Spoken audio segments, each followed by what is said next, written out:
Hi guys, मेरा नाम है स्नेहा एंड टुडे हम लोग एक बहुत ही ज़्यादा इंपॉर्टेंट टॉपिक पे बात करने वाले हैं। फर्स्ट ऑफ ऑल, ये वीडियो जितने भी ड्रॉपर्स हैं 2025 के या फिर उससे भी पहले के, उनके लिए है ये वीडियो। एंड मोर इम्पॉर्टेंटली ये वीडियो मैं छोटा रखने की कोशिश करूंगी, 5 से 10 मिनट का होगा। Let's get into the video.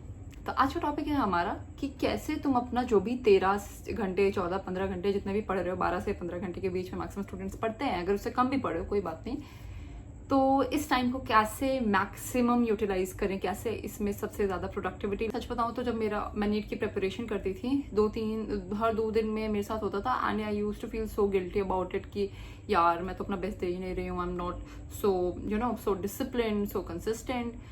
But I wish मुझे उस टाइम किसी ने बताया होता that it is really very natural and there are ways to tackle it, like काश किसी ने बताया होता। दैट्स व्हाई आई थॉट कि तुम लोग को ये चीज बताने की बहुत ज्यादा जरूरत है। So here I am, let's get into the video.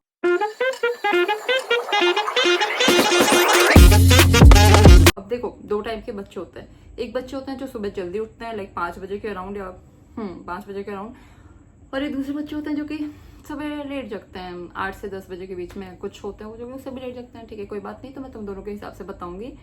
I be using the early morning term for 5 बजे वाले बच्चे and late morning term for 10 बजे वाले बच्चे। तो हमें पूरे दिन में बेसिकली मेनली 4 चीजें करनी है। पहले तो हमें तीनों सब्जेक्ट्स को पढ़ना है, we also have to do revision, and दूसरे दिनों पे हमें टेस्ट देना है। तो टेस्ट का मैं अलग से स्ट्रैटेजी बताऊंगी एंड सब्जेक्ट्स का मैं अलग से स्ट्रैटेजी बताऊंगी। तो let's talk about the subjects first. तो बेसिकली तुम्हारे पास 3 सब्जेक्ट है। हर इंसान के हर सब्जेक्ट जो है वो अलग अलग होता है, अलग अलग डिफिकल्ट लेवल पे होता है। मोस्ट ऑफ द स्टूडेंट्स का फिजिक्स जो है वो कमजोर होता है। मतलब कमजोर क्या, सबसे डिफिकल्ट होता है, I should say like that. तो फर्स्ट तुम्हें क्या करना है, आज सोने से पहले, किसी भी टाइम पे तुम सो रहे हो, कल तुम्हें कौन कौन से टॉपिक्स पढ़ने हैं तीनों सब्जेक्ट के। ओके, एक दिन में पूरा एक सब्जेक्ट नहीं पढ़ना है, तुम्हें तीनों सब्जेक्ट पढ़ने हैं, ठीक है।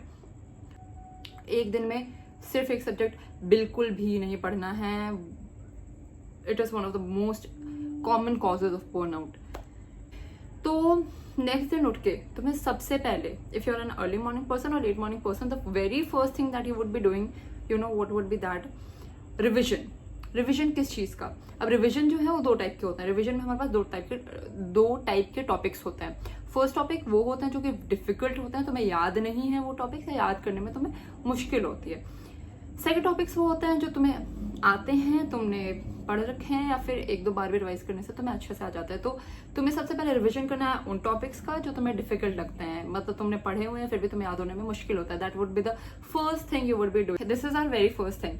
After that we will be doing the second thing. Second thing क्या होगी? सेकंड थिंग होगी कि तुम्हारा जो most difficult set of topics हैं, वेदर इट इज 3, 4, 5, जितने भी नंबर ऑफ टॉपिक्स हैं किसी भी सब्जेक्ट के, like you can mix physics, chemistry and biology, and if you are not aware of the difficulty level of the topics, then you can do subject wise कि अच्छा मैं physics के 5 topics जो है वो मैं पहले कर लूंगी। So in your most active part of the day, that is late morning या फिर आफ्टरनून, एंड फॉर जो बच्चे जो लेट मॉर्निंग में उठते हैं उनके लिए कौन सा पार्ट है? आफ्टरनून एंड इवनिंग वाला पार्ट, वो उनका most active part of the day होगा।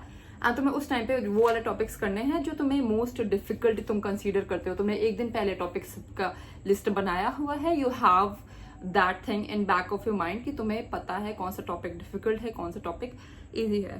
सॉरी अगर मैं थकी हुई लग रही हूँ, बिकॉज हमारे एम्स में एसी नहीं अलाउड है, सो मुझे वीडियो बनाने के लिए फैन एंड कूलर इस गर्मी में बंद करना पड़ता है। No sympathies please. सो या that's the reason. Now okay, first part क्या किया तुमने? सबसे डिफिकल्ट पार्ट जो है वो रिवाइज किया। सेकंड पार्ट तुमने क्या किया? तुमने जो तुम्हारा सबसे डिफिकल्ट टॉपिक है, न्यू टॉपिक, उसको पढ़ा, ठीक है। Next come the third part of the day. Third part of the day में तुम अपना जो सेकंड मोस्ट डिफिकल्ट टॉपिक्स हैं का सेट है उसे पढ़ोगे। The number of topics can vary according to your preparation, according to your capacity and according to कि तुम कितने घंटे पढ़ रहे हो। ऐसे सिमिलरली तुम जो तुम्हारा लास्ट मतलब थर्ड बेस्ट टॉपिक होगा उसको तुम next part of your day में करोगे। फिर हमारे पास आता है second last part of your day. उसमें तुम्हें क्या करना है? जो तुम्हारे इजीएस्ट चैप्टर्स हैं कि तुम्हें पता है कि अच्छा यार आई तो love biology, I can easily do this thing in this part of the day. And also biology में जैसे फॉर एन एग्जाम्पल कुछ टॉपिक्स होते हैं जो तुम आराम से पढ़ लेते हो, छोटे छोटे से प्यारे प्यारे से क्यूट से चैप्टर्स होते हैं, उनको तुम उस पार्ट में ही रख सकते हो। Where some chapters like animal kingdom and plant kingdom, जिनको तुम्हें obviously you have to keep them in the very first part of your day. Okay, so then हमारे पास आता है the last part of your day. I know तुम्हारा 48 घंटे का दिन नहीं है, तो ये पार्ट्स ऑफ द डे जो है they don't last for like 5 और 10 आवर्स, मतलब छोटे छोटे पार्ट्स ही हैं। They sound like oh my God कितने बड़े पार्ट ऑफ द डे। ठीक है, अगर तुम्हें मेरी हेल्प चाहिए तो you can email me, email मैंने चैनल के पे प्रोवाइड करके रखा है, एंड ऑल्सो सम एक बहुत ज़्यादा important information I provide at the last of the video. Okay, so next is the last part of your day, जिसमें तुम क्या करोगे, जिसमें तुम्हारा रिविजन का नेक्स्ट सेट आता है। अब देखो इस टाइम क्या है, तुम पूरे थक चुके, तुमसे तुम्हारी आंखें दे लाइक कि मुझे माफ कर दो, मैं क्यों तुम्हारे शरीर में आ गया, प्लीज लेट मी गो। तो अभी भी तुम्हारा वो जो भी 13-12 आवर्स वाला चीज है वो अभी खत्म नहीं हुआ है। You still have some time and you are taking frequent breaks. मैं ये चीज लास्ट में बताऊंगी कि इसको और प्रोडक्टिव कैसे बनाना है। So you still have some time left, तो उसमें तुम्हें क्या करना है, उसमें you have to revise the topics. You just have to like go तुम्हें अपने घर के सबसे जो कंफर्टेबल पार्ट है तुम्हारा, मतलब कंफर्टेबल साइट है, स्पेस है, स्पॉट है, उसमें जाके बैठना है। वेदर इट्स योर बेड, मेरे हिसाब से तो यू कैन गो, मतलब मैं खुद चली जाती हूँ, मैं बेड पे आराम से बैठ के ये काम करती हूँ। अगर you are not comfortable, you think कि तुम सो जाओगे, तो ठीक है तुम कहीं और चले जाओ, जो भी जगह तुम्हें सही लगे वहां पे तुम उन चीज़ों को रिवाइज करो जो तुम्हें लगता है कि you are that they are easy for them and that they are easy for you, जो तुम्हें आती हैं। ठीक है, so at last part of the day तुम अपने घर के या जहाँ भी तुम रह रहे हो, हॉस्टल में या फिर किसी फ्रेंड के पास चले जाओ, बहुत कंफर्टेबल सी एक सिनेरियो में चले जाओ and let your have some like rest, mental rest, and in that rest what you have to do, you don't have to like rest, you have to revise those topics जो तुम्हें लगता है कि तुम्हें already आते हैं। ठीक है, जो तुम्हें लगता है कि easy हैं, जो तुम्हें लगता है कि ठीक है यार मैं एक और बार देख लेता हूँ, भूल ना जाऊँ, like this we call as spaced repetition method. इससे ये होता है कि जो तुम्हें टॉपिक्स आते हैं वो तुम थोड़ा थोड़ा बीच बीच में रिवाइज करते रहते हो, तो तुम्हें ज़्यादा टाइम तक लाइक तुम्हारी लॉन्ग टर्म मेमोरी में एस्टैब्लिश हो जाते हैं। ओके, ये तुम्हें समझ में आ गया। To summarise, first of all what you have to do in the very first part of the day, you have to revise the most difficult topics that you consider. Okay, I think I should speak in Hindi. Okay, तो दिन में सबसे पहले तुम्हें करना है उन topics को पढ़ना है जो कि सबसे ज्यादा डिफिकल्ट लग रहे हो तुम्हें, उन टॉपिक्स को रिवाइज करना है। Second part of the day वो तुम्हारा सबसे एक्टिव पार्ट होगा दिन का, जिसमें तुम एकदम ऐसे शक्तिमान वाले फॉर्म में होगे।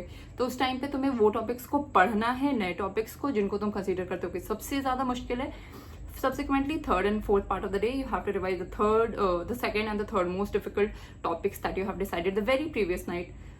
And the last part of the day, दिन में तुम्हें क्या पढ़ना है, तुम्हें रिविजन करना है उन टॉपिक्स का जो तुम्हें लगता है कि तुम्हें ऑलरेडी आते हैं। बट सिर्फ इससे हमारा रिविजन कंप्लीट नहीं होता है, मतलब सॉरी, इससे हमारी प्रिपरेशन कंप्लीट नहीं होती है। There is one very very very important thing, and क्या है वो, टेस्ट।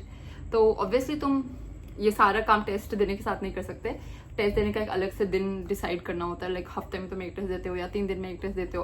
तो मान लो you are giving every week 1 test, तो उसमें तुम्हें क्या करना है, तुमने टेस्ट दिया, तुमने टेस्ट को एनालाइज किया, मोस्ट ऑफ द टाइम इस चीज में तुम्हारा अच्छा खासा दिन, अच्छी खासी एनर्जी लग जाती है, and you are not left with any time और any form of energy. But if in case you have more energy and more will power to do more, तो किसको क्या करना है, सबसे पहले तो वो बच्चे जो 11वीं में हैं, 12वीं में हैं, प्लस वो बच्चे जो ड्रॉपर हैं बट दे आर कॉन्फिडेंट कि वो अच्छा कर रहे हैं, they are consistent and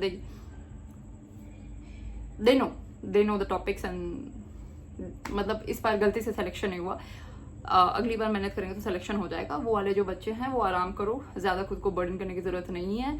burnout को प्रिवेंट करना एक बहुत इंपॉर्टेंट पार्ट होता है सिलेक्शन का। तुम्हें लगातार नहीं पढ़ना है, तुम्हें स्मार्टली पढ़ना है, ठीक है। फिर नेक्स्ट वो बच्चे, वो ड्रॉपर्स जो कि कॉन्फिडेंट नहीं हैं अपनी तैयारी को लेकर, जिन्हें लगता है कि नहीं उन्हें और पढ़ना चाहिए था, एंड उनके टॉपिक्स उतने अभी मतलब कमजोर हैं उनके टॉपिक्स, तो तुम लोग को क्या करना है, तुम लोग को रिविजन करना है।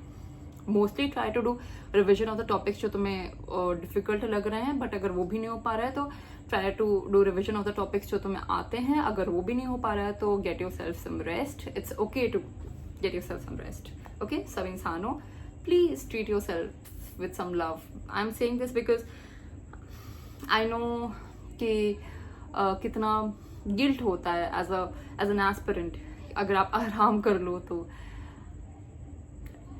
please love yourself. This is like very very very very important. Okay, so next thing कि अब ये प्लान क्यों काम करेगा, क्यों तुम लोग बहुत ज़्यादा प्रोडक्टिव होगे. First thing, you are not reading. एक अकेला सब्जेक्ट हो लो पूरे दिन तुम एक सब्जेक्ट नहीं पढ़ रहे हो तो मोनोटनी नहीं होगी, एनर्जी फालतू में नहीं खराब होगी. Second thing, you are going with the natural flow of your body, natural energy flow of your body. तुम्हारी एनर्जी धीरे धीरे सुबह उठ के शाम तक कम होती जाती है एंड तुम सबसे पहले सबसे डिफिकल्ट वाले टॉपिक्स कर रहे हो, फिर धीरे धीरे तो तुम स्लो डाउन कर रहे हो अपने बॉडी को, अपने माइंड को. नेक्स्ट थिंग, इसमें बहुत इंपॉर्टेंट चीज़ है कि तुम फ्रीक्वेंट ब्रेक्स लेना बहुत ज़रूरी है बर्नआउट को प्रिवेंट करने के लिए. हर घंटे में तुम ब्रेक लो, हर 3 घंटे में एक अच्छा खासा ब्रेक लो, ठीक है. बहुत ज़्यादा ज़रूरी है. इसकी इंपॉर्टेंस तुम अभी समझो ना समझो, कॉलेज में ज़रूर समझ जाओगे, तो इट्स बेटर कि तुम अभी समझ जाओ. नेक्स्ट, तुम अपने पूरे 13 आवर्स को इफेक्टिवली यूज़ कर रहे हो. ऑब्वियसली तुम सब कुछ कर रहे हो 13 आवर्स में, जितना तुम मैक्सिमम कर सकते हो वो कर रहे हो. नेक्स्ट, 6 से 7 घंटे की नींद मिनिमम लेना ज़रूरी है, बिकॉज ये काम नहीं करेगा तो तुम कितना भी पढ़ लो आउटकम नहीं आएगा, ठीक है. रेस्ट देना ज़रूरी है अपने आप को. And one more thing, I have created this channel the PNP army for मेरे क्यूट 308 जो सब्सक्राइबर्स हैं. आई थिंक अभी तो 307 है, ठीक है. I love them. तो उनके लिए मैंने एक PNP आर्मी करके चैनल बनाया है. I link it soon in the description. अच्छा, मैं डिस्क्रिप्शन बॉक्स में लगा दूंगी, कोई दिक्कत नहीं है. एंड तुम लोग उसको ज्वाइन करो एंड वहाँ पे मैं तुमसे सजेशंस भी लूँगी, खूब सारी बातें करूँगी. और अगर तुम्हें कोई भी प्रॉब्लम आ रही है और भी कुछ, तो let me know. One more thing, one of my friends suggested me कि मुझे लॉन्ग वीडियोस नहीं बनाने चाहिए उतनी, बट व्हाट आई थॉट कि मैं लॉन्ग वीडियोस में ज़्यादा तुम्हें अच्छे से कन्वे कर पाती हूँ चीज़ों को. I am comfortable in making short videos more ऑफनली, but I'm not cutting down the number of short videos, just I'm adding long videos in my content. So तुम लोग बताओ, अगर तुम्हें long videos नहीं हेल्प करें, नहीं चाहिए तो ठीक है, मैं नहीं बनाऊंगी, कोई बात नहीं. बट अगर तुम्हें सच में से हेल्प हो रही हो, so I'll continue making them. I really hope कि तुम्हारी हेल्प हो रही हो. That is sole purpose. So thank you. Have a nice day. Bye.